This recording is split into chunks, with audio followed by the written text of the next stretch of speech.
Hello mga ka-babes! Welcome back again to my another vlog. For today's vlog mga ka-babes, finally, nakuha ko na rin yung pinapangarap kong mabiling gold. Diba sinabi ko sa inyo na ipapakita ko sa inyo yung nabili kong gold. And finally, nandito na sila. Alam niyo yun mga ka-babes, after 4 months na pag-installment ko dun sa shop na yun, nakuha ko na rin siya. Nakalain niyo yun. Sipag at tiyaga lang talaga at magtipid. Lahat ng mga nakikita niyo mga bagay na hindi naman importante, huwag niyong bilhin. Kasi kapag may goal kayo sa buhay niyo, yun dapat ang unahin niyo. O diba? Dapat invest lang ng invest. Kasi in the future, ah, ikaw rin ang makakapakinabang nun, hindi naman ibang tao, di ba? So, yun nga mga kabibs, kung gusto nyo rin sa kanila umorder, so, papakita ko na lang dito yung calling card ng Marhaba Shop kung saan ako bumili. Dalawang set yung binili ko mga kabibs. Ito siya. Nagtataka kayo bakit dalawang set? Kasi yung isang set, regalo namin ng ate ko sa magulang namin. Sa mother namin, syempre, yun na rin yung gift namin sa pasasalamat sa lahat-lahat and worth it naman talaga and deserve ng parents natin na mabigyan, di ba, ng gift, di ba? Pasasalamat sa lahat. By the way, mga kabibs, nabili ko palang gold sa Souk Wafik dito sa Doha, Qatar ay 18 carats po. And yung isang set ay naghahalaga ng 3,085 Qatarials and yung isa namang gold is nasa 3,450 something. So, papakita ko na lang sa inyo yung resibo and kung ilang grams sila para meron kayong idea in case na gusto nyo rin bumili sa kanila. And depende kasi yung mga kabib sa napili nyong design ng gold. So, doon din sila depende. So, mag-unbox na po tayo ng mga na pamili kong gold. Arte. So, unahin ko muna to. Hindi ko alam kung ito ba yung akin or sa mother ko. So ayan, Marhaba. Ang ganda ng ano nila, di ba? Ng box. Ayan yung packaging nila. Made in China po siya. Yung packaging pa lang siya. Ito lang. Yun, nakikita nyo ba? Basta yun. So, ayan. Like, harap. Ready na ba kayo? Pati ako na-excite eh. Sasuotin ko siya mga kabibs para makita nyo kung gaano kaganda siya pagka sinuot na. Ayan siya. So, yung na-open ko is eto sa mother ko. Nakikita nyo ba? Ayan, ito yung itsura. Bali mga kabibs, isang set na po siya, no? So, meron siyang singsing, may hikaw, tsaka kwintas. Isang set na po siya. Bracelet, hindi na ako bumili kasi kinulang na tayo sa budget, no? And tignan nyo naman yung packaging, may pailaw pa. Sana all.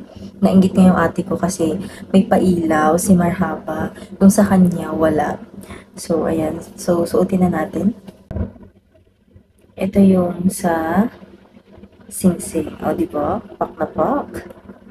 Hindi lang siya kasya sa akin, no? Maluwag. Pero pag dito, sakto siya pag nasa gitna. Hindi na namin pinabawas kasi syempre, okay na yun na huwag nang ipabawas. And, ayan o, kasyang-kasya. And hindi na rin pala namin to pinalinis mga kabibs. Sabi naman nung nandoon na maganda kong pinalinis kasi daw may itim-itim. Pero for me, okay na sa akin yung ganito kasi baka bawasan pa nila. Charot. So, ayun. Depende naman kasi sa inyo yun.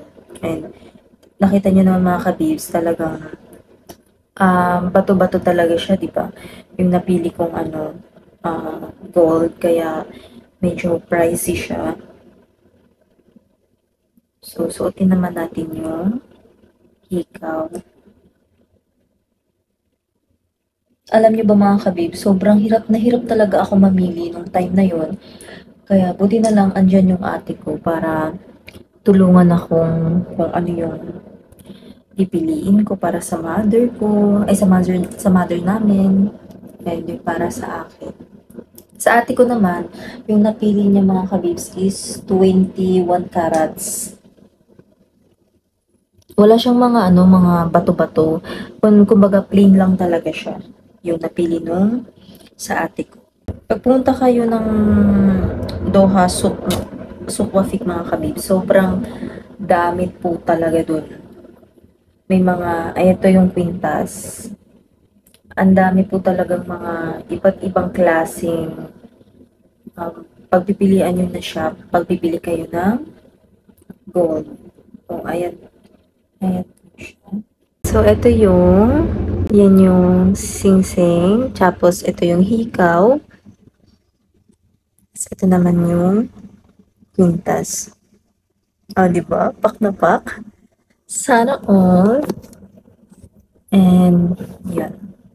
Doon naman tayo sa, ito yung pala, yung price niya pala mga kabibs is 3,085. Ito yung sa mother ko. And, check natin yung ilang carats.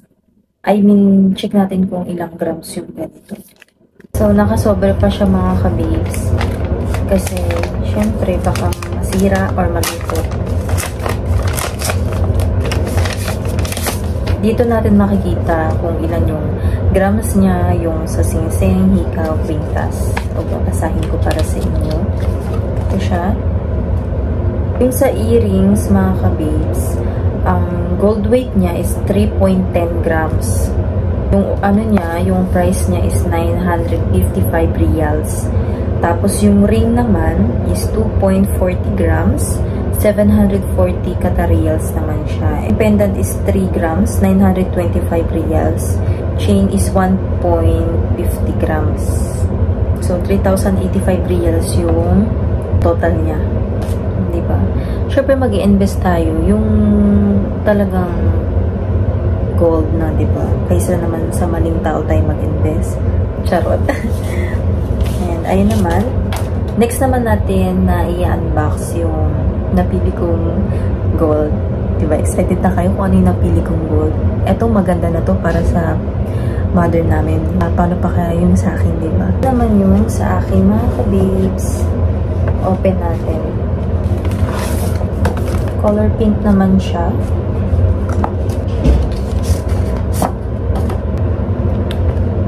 Charan! Diba? Ang ganda, girl. Pak na pak, diba?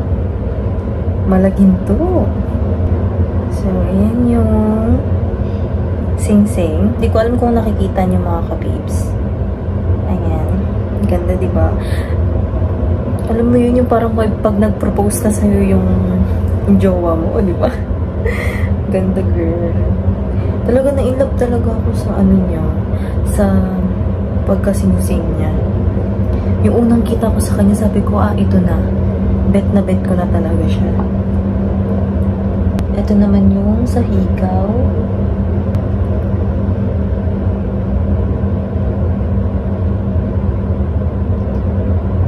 Pag dito ko siya nilagay, maluwag din. Kasi maliit lang yung kamay, yung daliri ko. O, di ba, nahuhulog siya. Kaya nilalagay ko siya sa gitna. Hindi ko na pinabawas. Okay na yan. Tapos, ito naman yung sa hikaw. O, di ba? Ang ganda. Kaya kayo mga kabibs, mag-invest na rin kayo. Habang bata pa kayo, invest lang ng invest. Kasi, syempre, kailangan natin mag-invest. Ito naman yung ayan, yung quintas. Oh, diba? Pak na pak. Ayaw. Wait. Nalalaglag siya. Kasi hindi ko na siya inanong. Nahihirapan ako ikabit yung likod. Kaya sinasabit ko na lang siya. Ayan. Diba? Ganyan siya, girl. Ayan yung sa Quintas. Tapos ito naman yung sa Sing Sing. Diba? Pak na pak. Ito naman mga kabibs, yung price naman nito is 3,450. So, yun yung price niya. And then, yung sa earrings naman siya mga kabibs, 18 carats din to, 3.70 grams, 1,140 reals siya. Yung sa singsing naman, 3 grams, 920 reals. Then, yung pendant is 1.70 grams, 525 reals. Tapos yung chain is nasa 2.80 grams, 865. So, total siya is 3,450 Qatar reals. So, yun. Mas mahal talaga yun sa akin kasi ang dami talagang mga bato-bato. So, yun mga kabibs. Zircon pala to. Zircon ba? Tama ba? Hindi siya totoong diamonds. Kasi syempre, 18 carats lang siya. So, zircon yung ginamit. Nilagay nila dito. So, ayun mga kabibs. Napakita ko na sa inyo yung nabili kong gold. And, alam mo yung lumuwag na yung pakiramdam ko na nakabili na rin finally. Yung pinapangarap kong makabili ng gold. So, yun mga kabibs, maraming salamat sa panonood. I hope na nabigyan ko ulit kayo ng inspirasyon. Aywa, kasi unti-unting natutupad yung pangarap ko dito sa Qatar. And alam ko nakasubaybay kayo talaga sa mga vlog ko. And thank you sa support nyo. And kahit hindi ako active sa pag-vlog, andyan pa rin kayo. Thank you sa pagsusubscribe sa YouTube channel ko. So, more vlogs to come. Ayun. So, ayun mga kabibs. Thank you for watching. I hope na marami kayong natutunan sa araw na to. Sa panonood, sa vlog ko. So, bye!